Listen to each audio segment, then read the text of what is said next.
হাবিবুর রহমান সোহান ও সাব্বির রহমানকে টি-20 দলে নেওয়া হয় না কেন? বেশ আলোচ্য টপিক, মানে আমাদের ফ্রি হিটের প্রত্যেক এপিসোডেই থাকে যে সোহানকে কবে বা সাব্বিরকে একটা সুযোগ দেওয়া যায় কিনা। হাবিবুর রহমান সোহান টি-20 দলটাই বাংলাদেশের একমাত্র সবচেয়ে এই মুহূর্তে আনস্টেবল একটা দল। ওয়ান ডে মোটামুটি একটা শেপ হয়ে গেছে, কারা কারা কোন পজিশনে খেলবেন আমি আপনি মুখস্থ বলতে পারবো, টেস্টও সেম। কিন্তু টি-20টা আপনি দেখেন, টি-20 অস্ট্রেলিয়ার সাথেও কিন্তু আমরা প্রথম ম্যাচটা আনপ্রেডিক্টেবল ছিল 11টা, সেকেন্ড ম্যাচে আবার চেঞ্জ, তারপরে চেঞ্জ। সো বাংলাদেশ নিজেও জানেন আসলে, মানে বাংলাদেশ নিজেও জানেন না, বাংলাদেশ স্টিল সার্চ করছে প্রত্যেকটা পজিশনের জন্য পারফেক্ট প্লেয়ার।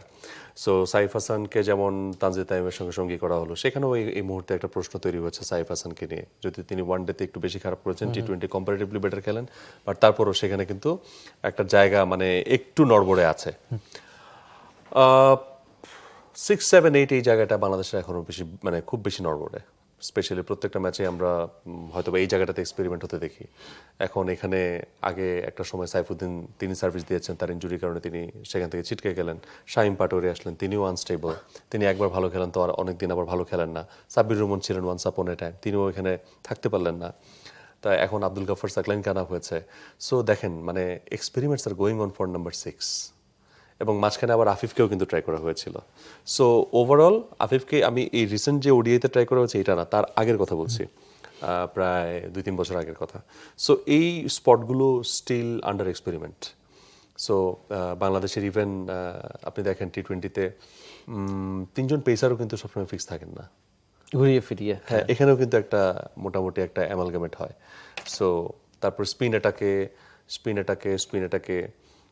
শেখ মেহেদি তো এবার আপনি একটা ইন্টারভিউ করলেন, তো সেখানে তারও আক্ষেপ আমরা দেখলাম। সো টি-20 টিমটা আনস্টেবল, এবং সেখানে প্রত্যেকটা পজিশনের জায়গাতে সাব্বির রহমানের কথা কেন মানুষ বলছে?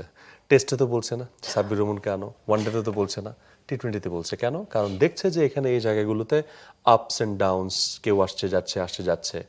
So someone needs to consolidate, এই জায়গাটাকে সিমেন্টেড করা দরকার। And who is this person? তবে আমার এখানে মনে হয় যে দুজনেরই একটু ধারাবাহিকতা দরকার। যে আমরা জানি যে দুজনই অ্যাটাকিং ক্রিকেটটা খেলতে পারেন, যদিও ভিন্ন পজিশন, কিন্তু খুব দ্রুত রান তুলতে পারেন দুজনই, কিন্তু ওই যে ধারাবাহিকতা, সেই কাজটা মনে হয় একটু বেশি দরকার দুজনের। আর আরেকটা ব্যাপার, মাহফুজ, আপনি 2026 টি-20 বিশ্বকাপটা খেলতে পারেন নাই, ওইটা বাদ। আপনি 2028 বিশ্বকাপ, যেটা অস্ট্রেলিয়া নিউজিল্যান্ড হবে, আপনার তো এখন থেকেই প্ল্যান করা উচিত যে আপনি কোন 15 জন নিয়ে যাবেন। আপনি 16-17 জনের একটা দল বানাবেন, এই 15 জনই আপনি নিয়ে আই যাবেন। Do agri. মানে আপনি যদি ওই লম্বা সময়ের প্ল্যানটা না করেন, আপনি এই কথা তো বারবার আসে যে 2015 বিশ্বকাপে বাংলাদেশ যখন ইংল্যান্ডকে হারিয়েছিল, তখন মর্গান প্ল্যান করেছিল যে তার 19 বিশ্বকাপটা জিততেই হবে, মানে হারার পর পরে তিনি প্ল্যান শুরু করেছিলেন। এভাবেই বড় দলগুলো জিতে, এভাবেই বড় দলগুলো জেতার প্রক্রিয়া। যে আপনি এক মাস আগে প্ল্যান করবেন, আপনি যাওয়ার আগের দিন প্ল্যান করবেন, স্কোয়াড এই হবে, আপনি জানবেন না যে যাওয়ার আগের দিন স্কোয়াড কোন প্লেয়ার খেলবে, প্লেয়ার আশা নিয়ে বসে থাকবে যে আমি কি যাবো কি যাবো না, এভাবে আসলে হয় না। এভাবে আপনি বড় টুর্নামেন্টে ভালো করতে পারেন না। বড় টুর্নামেন্টে ভালো করতে হলে আপনার আজকে থেকেই প্ল্যান করতে হবে যে আমি 2028 বিশ্বকাপে কিভাবে যাব, কিভাবে খেলবো, কে আমার সঙ্গে খেলবে, আমি কোন মাঠে খেলবো, কিভাবে আমার জেতা যাবে, ওই প্ল্যানগুলো আগে থেকে করে ফেলা উচিত না? I do agri. এবং এই জায়গাটাই বাংলাদেশ যখন করতে পারবে, বিশ্বকাপের এক বিশ্বকাপ শেষ হওয়ার পরে পরের বিশ্বকাপ নিয়ে তার পরদিন থেকে যেদিন কাজ শুরু করতে পারবে, সেদিন থেকে বাংলাদেশের চিত্রপট আসলেই পাল্টে যাবে। এবং এমিল, এটাকে পাল্টানোর জন্য শুধুমাত্র আপনার ওই বিপিএল এর উপর ডিপেন্ড করে থাকলে কিন্তু হচ্ছে না। বিপিএল এর বাইরে আপনি যদি একটা প্রিপারেশন নিতে চান, now we have a very good curator like Tony Hamming, now we have a very good wickets. এখন আপনি ট্রু উইকেটে একটু খেলেন না, প্র্যাকটিস করেন না। আমরা তো ট্রু উইকেটে গিয়েই তো মানে খাবি খেয়েছি, তাই না? সো ট্রু উইকেটে আমার পেস অ্যান্ড বাউন্সি উইকেটে থাকুক, এবং আমার তো ভালো বোলার আছে, আমাদের ভালো স্পিনার আছে সব ডিপার্টমেন্টেই। সো ওখান থেকে এখন থেকে ছাকা উচিত,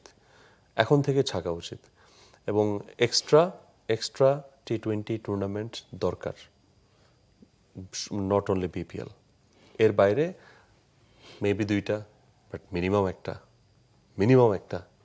দেখা যাক বিসিবি সেই কথা কি শোনে। যদিও এনসিএল টি-20 হচ্ছে, দেখা যাক নিয়মিত তা হতে পারে কিনা। যদিও মাহফুজ আলম অনেক বেশি আশাবাদী থাকেন, আমি নিজেই একটু আশাবাদী বাংলাদেশ দল নিয়ে। দেখা যাক সামনের দিনগুলোতে বাংলাদেশ দল কেমন ক্রিকেটটা খেলে। আর আমরা অন্তত আশা করি যে আমরা বাংলাদেশ দল নিয়ে সাফল্যের গল্পই আপনাদেরকে বেশি শোনাবো, যেখানে আক্ষেপ থাকবেই না। আপাতত আমি রিফাত এমিল ছিলাম লম্বা সময় আপনাদের সঙ্গে, মাহফুজ আলম ছিলেন সঙ্গী। দেখা হয়ে যাবে আপনাদের সঙ্গে খুব দ্রুতই। For more updates, subscribe to our YouTube channel and click on the bell icon. Follow us on Facebook and Instagram. Download T-Sports app to enjoy exciting games and highlights. Visit tsports.com.